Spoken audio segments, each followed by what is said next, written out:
Everyone, welcome back to Bus Play School 1246. So I am here again with another video. So in this video I am continuing that series that's name is how to choose a good right play school for your kid if you are thinking to take admission of your kid in any play school. So this will be the third and last part of that video, that series, and I'm hoping that both the videos, both the part of that series will be very much helpful for you.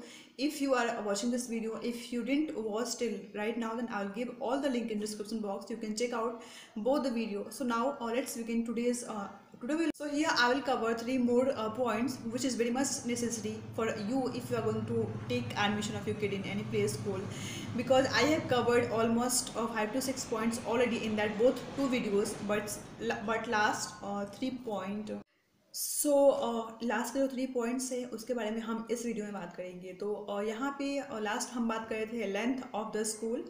तो I am thinking कि आपका जो ये point है काफ़ी हद तक clear हो गया होगा आफ्टर वॉचिंग प्रीवियस वीडियो। तो उसके बाद में आता है हमारा जो point next, that is made. After that जो पॉइंट आता है उसका नाम है मेडिकल एड। तो इसका मतलब ये होता है कि जहाँ पे भी आप स्कूल में एडमिशन लेने के बारे में सोच रहे हैं अपने बच्चे का, तो उस स्कूल में मेडिकल फैसिलिटीज़ कैसी है, किस टाइप की वहाँ पे फर्स्ट एड सर्विसेज अवेलेबल है। इट डजंट मीन कि वहाँ पे एक proper just like doctor and nurses, no, it is not like that, but at least something should be must there. It means कि अगर बच्चा इमरजेंसी में कभी छोटे मोटे उनकी इंजरी हो जाती है, कभी कभी बच्चे खेल खेल में दूसरे को हर्ट कर देते हैं, तो दैट टाइम के लिए क्या क्या चीज़ें वहाँ पे अवेलेबल है और क्या क्या बच्चों को ट्रेनिंग दी जा रही है। अभी मैं इफ़ आई टॉक अबाउट बचपन, then there is one activity in every month. In that activity we just make if I will talk about बचपन, तो there is an activity in every month में एक एक्टिविटी होती है। इस activity में हम ये बताते हैं बच्चों को नॉर्मली कि जब भी आप कहीं पे हर्ट होते हो, जब भी आपका फ्रेंड को कुछ भी जस्ट लाइक इंजरी होती है, तो उस टाइम में कैसे आप अपना ध्यान रख सकते हो, उनका ध्यान रख सकते हो, क्या क्या चीज़ें करनी चाहिए। तो अभी हम लास्ट कुछ टाइम से कर रहे हैं। तो अभी क्योंकि स्कूल बंद है, because that we are not doing, but it happens normally in our school. So जहाँ पे भी आप एडमिशन लेने के बारे में सोच रहे हो, यू मस्ट बी अवेयर कि वहाँ पे ये चीज़ें होती है कि नहीं, क्योंकि it is very much important बच्चों को सिखाना कि हाँ कहाँ पे क्या चीज़ पकड़ने से, क्या चीज़ को खींचने से, बच्चों को कैसे हिट करने से वो इंजर्ड हो सकते हैं, या फिर अगर बाई मिस्टेक कभी इंजर्ड होते हैं तो उस टाइम में उनको कैसे ध्यान रखना चाहिए, या फिर अपने अगर बच्चे खुद अगर होते हैं इंजर्ड तो उस टाइम में उनको कैसे अपने जो भी सेल्फ फर्स्ट एड जो भी ये होता है वो कैसे किया जाता है। तो ये सारी चीज़ें बहुत ही इंपॉर्टेंट होती है। तो इन सारी चीज़ों का आपको ध्यान रखना होगा कि डेफिनेटली जिस भी स्कूल में आप अपने बच्चे के एडमिशन के लिए सोच रहे हो या फिर इंक्वायरी के लिए जा रहे हो, तो उस टाइम में आप पूछ सकते हो कि there is one extra room is there और नॉट। से मेरा मतलब ये है कि इन केस किसी बच्चे की तबीयत ख़राब हो गई या फिर कुछ पैसा उनको अच्छा फील नहीं हो रहा है, तो एक्स्ट्रा रूम होने से उस रूम में आप बच्चे को कम्प्लीटली थोड़ी देर के लिए लिटा सकते हो, and maid will be there to take care of that. तो it is important in all the play schools to be an extra room, ताकि आप इमरजेंसी में बच्चों को वहाँ पे थोड़ी देर के लिए कर सकते हो। तो जब भी आप एडमिशन लेने के लिए जाए तो आप डेफिनेटली इन सारी चीज़ों का ध्यान रखें कि जिस भी स्कूल में आपका बच्चा जाए वहाँ पे मेडिकल एड की प्रॉपर फैसिलिटी हो, बच्चे हो उनको सिखाया जाता हो कि क्या होता है फर्स्ट एड, क्या होता है मेडिकल एड, कैसे अपने आप को सिक्योर सेफ रखना चाहिए। ये सारी चीज़ें बहुत ही इंपॉर्टेंट होती है। तो आप medical aid is very much important for all the play school. So you being a parent, it is your responsibility to take care of that कि जब भी आप स्कूल में एडमिशन के लिए जाओ, स्कूल में इंक्वायरी के लिए जाओ, तो आपको वहाँ से सारी जानकारी लेनी होगी। If I talk about next point, तो नेक्स्ट पॉइंट हो जाएगा एनकरेज प्ले। तो नेक्स्ट पॉइंट जो होगा वो होगा कि एनकरेज प्ले, यानी कि जिस भी स्कूल में आप अपने बच्चे के एडमिशन के लिए जा रहे हो फॉर इंक्वायरी, तो that time you must just take some knowledge about that कि वहाँ पे जो प्लेइंग होता है जस्ट लाइक सम ग्राउंड में वहाँ पे प्ले ग्राउंड है कि नहीं, क्योंकि जो छोटे बच्चे होते हैं उनका जो फिजिकल डेवलपमेंट भी बहुत इंपॉर्टेंट होता है, जो कि एक सही प्ले स्कूल से ही उनको मिल सकता है।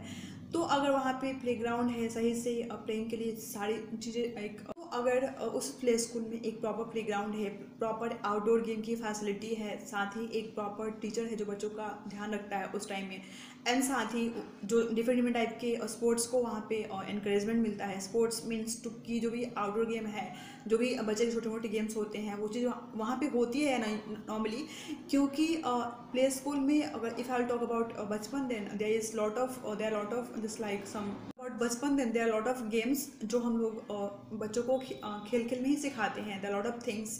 तो इस टाइप की चीज़ें मस्ट होनी चाहिए सारे प्ले स्कूल में। तो आपको जब भी आप जा रहे हो इंक्वायरी के लिए तो आप काउंसलर से ये सारी चीज़ें पूछ सकते हो कि वहाँ पे जो प्लेइंग होता है लाइक इंडोर आउटडोर उनको कैसे इंकरेजमेंट किया जाता है स्कूल में, और साथ ही बच्चों के खेलने के लिए क्या क्या फैसिलिटीज़ है, और साथ ही बच्चे खेल खेल में क्या क्या सीखते हैं, क्योंकि यहाँ पे लगभग चीज़ें हम बच्चों को खेल खेल में ही सिखाते हैं। तो just like some English word, some alphabetical letter, some numbers and some other things जो बच्चे खेल खेल में ही सीखते हैं। अगर हम उसको उनको प्रॉपर्ली सामने से बैठा के and if will try to teach them then they will be unable to learn. तो इसलिए इम्पॉर्टेंट है कि जब भी आप जाओ तो वहाँ पे पता करो कि वहाँ पे प्लेइंग को किस टाइप से इनक्रेज किया जाता है, और जो बच्चे वहाँ पे खेल रहे हैं उनकी फिजिकल एक्टिविटी कैसी है, क्या क्या चीज़ें होती हैं। तो that time you can demand some pics, some videos of that. तो उस टाइम में as I cover this topic already कि जब भी आप जाते हैं तो क्या क्या वहाँ पे एक्टिविटी होती है, आप इन सारे एक्टिविटीज़ के फोटोज और वीडियो की डिमांड कर सकते हैं टू काउंसलर। तो इससे आपको ईजी हो जाएगा देखने में, समझने में, जानने में कि किस टाइप की चीज़ें वहाँ पर करवाई जाती हैं, यानी कि खेल को किस टाइप से वहाँ पे प्रोत्साहित किया जाता है। क्योंकि बहुत इंपॉर्टेंट होता है बच्चों के अंदर में एक खेल का एक ये होना, उससे हम बच्चों को एनर्जी मिलती है, साथ ही एक्साइटमेंट होता है, बच्चों को मज़ा आता है खेलने में और साथ साथ पढ़ने में। तो it is important for their overall physical, mental and other development. I'll talk about last point, then it can be a student and teachers ratio. It is very much important point. You just listen to me carefully. I am telling to all the parents who is going to take admission of the kid in any school. So एक teacher student का एक proper ratio होना बहुत important है। तो teacher and students ratio होना इसलिए ज़रूरी है क्योंकि जब एक प्रॉपर रेशियो में क्लासेस चल रही होती है तो उस टाइम जो टीचर का प्रॉपर ध्यान जाएगा वो हर बच्चे पे पर्सनली जाएगा, इंडिविजुअली जाएगा।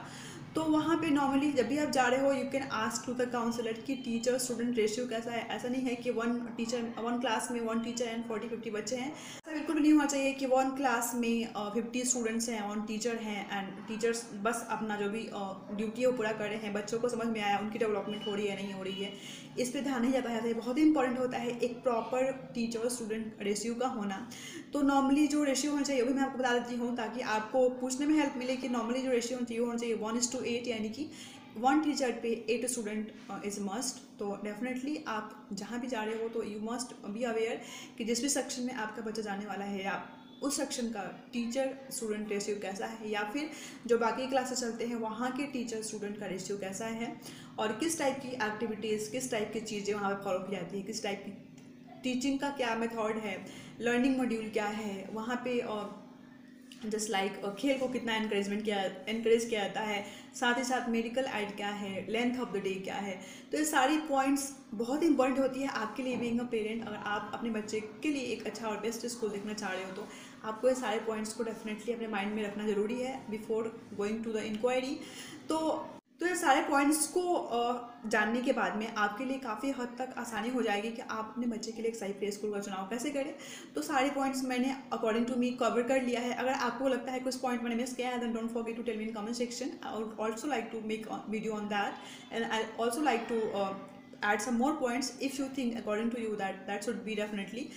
तो होपिंग कि आपको दोनों ही वीडियो इंक्लूडिंग दिस वीडियो, तीनों वीडियो बहुत ही आपके लिए हेल्पफुल रहा होगा। So guys I am hoping कि आपके लिए आज का वीडियो भी प्रीवियस वीडियो की तरह में काफ़ी हेल्पफुल रहा होगा, क्योंकि मैंने इसमें से सारी चीज़ों को कवर किया था। तो ये था कम्प्लीटली एक सीरीज़, अगर क्योंकि न्यू सेशन स्टार्ट हो चुका है एंड इसमें हमारे मन में कई सारे क्वेश्चंस होते हैं कि हम कैसे सिलेक्ट करें, कौन सा सिलेक्ट करें। तो ये तीनों वीडियो आपके लिए काफ़ी हेल्पफुल रहा होगा, ये सीरीज़ आपके लिए काफ़ी हेल्पफुल रहा होगा hopefully. And guys till then take care and see you in next video. Everyone, welcome back to Bachpan Play School 1246. So I am here again with another video. So in this video I am continuing that series that's name is how to choose a good right play school for your kid if you are thinking to take admission of your kid in any play school. So this will be the third and last part of that video, that series, and I'm hoping that both the part of that series will be very much helpful for you. If you are watching this video, if you didn't watch till right now, then I'll give all the link in description box. You can check out both the video. So now let's begin today's today we'll, so here I will cover three more points which is very much necessary for you if you are going to take admission of your kid in any play school, because I have covered almost 5 to 6 points already in that both two videos, but last 3 point, so last के जो 3 points है उसके बारे में हम इस video में बात करेंगे। तो यहाँ पे लास्ट हम बात कर रहे थे लेंथ ऑफ द स्कूल। तो आई एम थिंकिंग कि आपका जो ये पॉइंट है काफ़ी हद तक क्लियर हो गया होगा आफ्टर वॉचिंग प्रीवियस वीडियो। तो उसके बाद में आता है हमारा जो point next, that is after that जो पॉइंट आता है उसका नाम है मेडिकल एड। तो इसका मतलब ये होता है कि जहाँ पे भी आप स्कूल में एडमिशन लेने के बारे में सोच रहे हैं अपने बच्चे का, तो उस स्कूल में मेडिकल फैसिलिटीज़ कैसी है, किस टाइप की वहाँ पे फर्स्ट एड सर्विसेज अवेलेबल है। इट डजंट मीन कि वहाँ पे एक proper like doctor and nurses, no, it is not like that, but at least something should be must there. It means कि अगर बच्चा इमरजेंसी में कभी छोटे मोटे उनकी इंजरी हो जाती है, कभी कभी बच्चे खेल खेल में दूसरे को हर्ट कर देते हैं, तो दैट टाइम के लिए क्या क्या चीज़ें वहाँ पे अवेलेबल है और क्या क्या बच्चों को ट्रेनिंग दी जा रही है। अभी मैं इफ़ आई टॉक अबाउट बचपन, then there is one activity in every month. In that activity we just make, if I will talk about बचपन, तो there is an activity in every month में एक एक्टिविटी होती है। इस activity में हम ये बताते हैं बच्चों को नॉर्मली कि जब भी आप कहीं पे हर्ट होते हो, जब भी आपका फ्रेंड को कुछ भी जस्ट लाइक इंजरी होती है, तो उस टाइम में कैसे आप अपना ध्यान रख सकते हो, उनका ध्यान रख सकते हो, क्या क्या चीज़ें करनी चाहिए। तो अभी हम लास्ट कुछ टाइम से कर रहे हैं। तो अभी क्योंकि स्कूल बंद है, because that we are not doing, but it happens normally in our school. So जहाँ पे भी आप एडमिशन लेने के बारे में सोच रहे हो, यू मस्ट बी अवेयर कि वहाँ पे ये चीज़ें होती है कि नहीं, क्योंकि it is very much important बच्चों को सिखाना कि हाँ कहाँ पे क्या चीज़ पकड़ने से, क्या चीज़ को खींचने से, बच्चों को कैसे हिट करने से वो इंजर्ड हो सकते हैं, या फिर अगर बाई मिस्टेक कभी इंजर्ड होते हैं तो उस टाइम में उनको कैसे ध्यान रखना चाहिए, या फिर अपने अगर बच्चे खुद अगर होते हैं इंजर्ड तो उस टाइम में उनको कैसे अपने जो भी सेल्फ फर्स्ट एड जो भी ये होता है वो कैसे किया जाता है।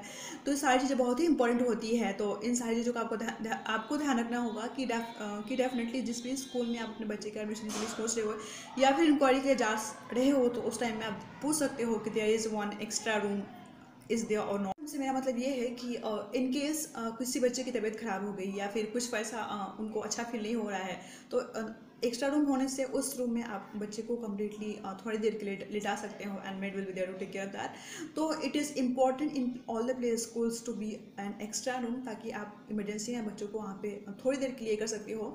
तो जब भी आप एडमिशन लेने के लिए जाए तो आप डेफिनेटली इन सारी चीज़ों का ध्यान रखें कि जिस भी स्कूल में आपका बच्चा जाए वहाँ पे मेडिकल एड की प्रॉपर फैसिलिटी हो, बच्चे हो उनको सिखाया जाता हो कि क्या होता है फर्स्ट एड, क्या होता है मेडिकल एड, कैसे अपने आप को सिक्योर सेफ रखना चाहिए।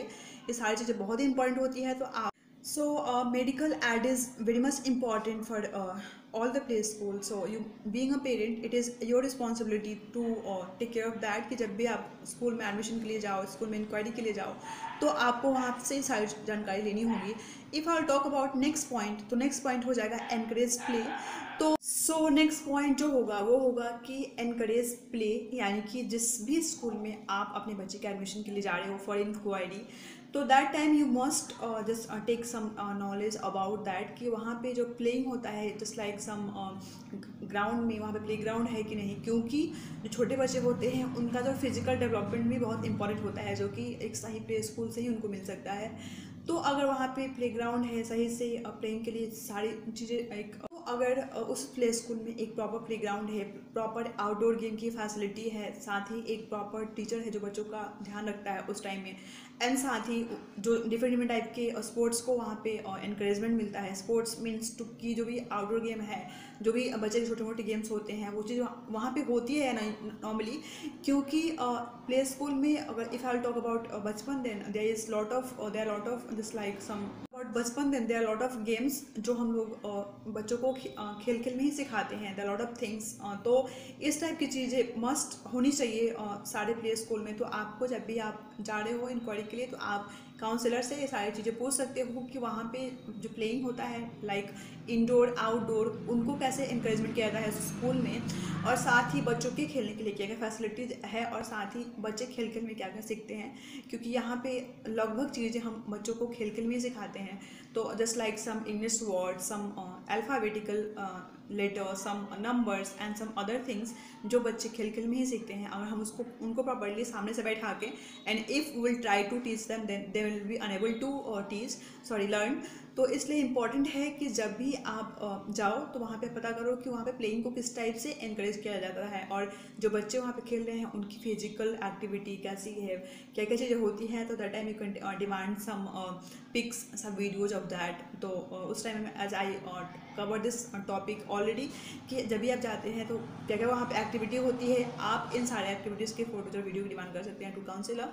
तो इससे आपको ईजी हो जाएगा देखने में, समझने में, जानने में कि किस टाइप की चीज़ें वहाँ पर करवाई जाती है, यानी कि खेल को किस टाइप से वहाँ पे प्रोत्साहित किया जाता है। क्योंकि बहुत इंपॉर्टेंट होता है बच्चों के अंदर में एक खेल का एक ये होना, उससे हम बच्चों को एनर्जी मिलती है, साथ ही एक्साइटमेंट होता है, बच्चों को मज़ा आता है खेलने में और साथ साथ पढ़ने में। तो it is important for their overall physical, mental and other development. I'll talk about last point, then it can be a student and teachers ratio. It is very much important point. You just listen to me carefully. I am telling to all the parents who is going to take admission of the kid in any school. So एक teacher student का एक proper ratio होना बहुत important है। तो teacher and students ratio होना इसलिए ज़रूरी है क्योंकि जब एक प्रॉपर रेशियो में क्लासेस चल रही होती है तो उस टाइम जो टीचर का प्रॉपर ध्यान जाएगा वो हर बच्चे पे पर्सनली जाएगा, इंडिविजुअली जाएगा।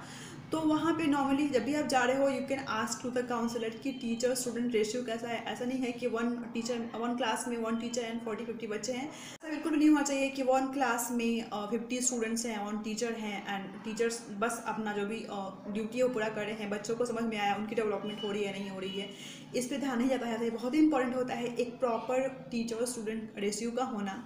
तो नॉर्मली जो रेशियो होना चाहिए वो भी मैं आपको बता देती हूँ ताकि आपको पूछने में हेल्प मिले कि नॉर्मली जो रेशियो होना चाहिए 1:8, यानी कि 1 टीचर पे 8 स्टूडेंट इज़ मस्ट। तो डेफिनेटली आप जहाँ भी जा रहे हो तो यू मस्ट बी अवेयर कि जिस भी सेक्शन में आपका बच्चा जाने वाला है या उस सेक्शन का टीचर स्टूडेंट रेशियो कैसा है, या फिर जो बाकी क्लासेस चलते हैं वहाँ के टीचर स्टूडेंट का रेशियो कैसा है, और किस टाइप की एक्टिविटीज़, किस टाइप की चीज़ें वहाँ पर फॉलो की जाती है, किस टाइप की टीचिंग का क्या मेथड है, लर्निंग मॉड्यूल क्या है वहाँ पे, और जस्ट लाइक खेल को कितना एनकरेज किया जाता है, साथ ही साथ मेडिकल एड क्या है, लेंथ ऑफ द डे क्या है। तो ये सारी पॉइंट्स बहुत इंपॉर्टेंट होती है आपके लिए बीइंग अ पेरेंट। अगर आप अपने बच्चे के लिए एक अच्छा और बेस्ट स्कूल देखना चाह रहे हो तो आपको ये सारे पॉइंट्स को डेफिनेटली अपने माइंड में रखना ज़रूरी है before going to the inquiry. तो ये सारे पॉइंट्स को जानने के बाद में आपके लिए काफ़ी हद तक आसानी हो जाएगी कि आप अपने बच्चे के लिए एक सही प्ले स्कूल का चुनाव कैसे करें। तो सारे पॉइंट्स मैंने अकॉर्डिंग टू मी कवर कर लिया है। अगर आपको लगता है कुछ पॉइंट मैंने मिस किया है then don't forget to tell me in comment section. I would also like to make video on that and I also like to add some more points if you think according to you that should be definitely। तो hopping कि आपको दोनों ही video including this video, तीनों video बहुत ही आपके लिए helpful रहा होगा। So guys I am hoping कि आपके लिए आज का वीडियो भी प्रीवियस वीडियो की तरह में काफ़ी हेल्पफुल रहा होगा क्योंकि मैंने इसमें से सारी चीज़ों को कवर किया था। तो ये था कम्प्लीटली एक सीरीज़, अगर क्योंकि न्यू सेशन स्टार्ट हो चुका है एंड इसमें हमारे मन में कई सारे क्वेश्चंस होते हैं कि हम कैसे सिलेक्ट करें, कौन सा सिलेक्ट करें। तो ये तीनों वीडियो आपके लिए काफ़ी हेल्पफुल रहा होगा, ये सीरीज़ आपके लिए काफ़ी हेल्पफुल रहा होगा hopefully. And guys till then take care and see you in next video.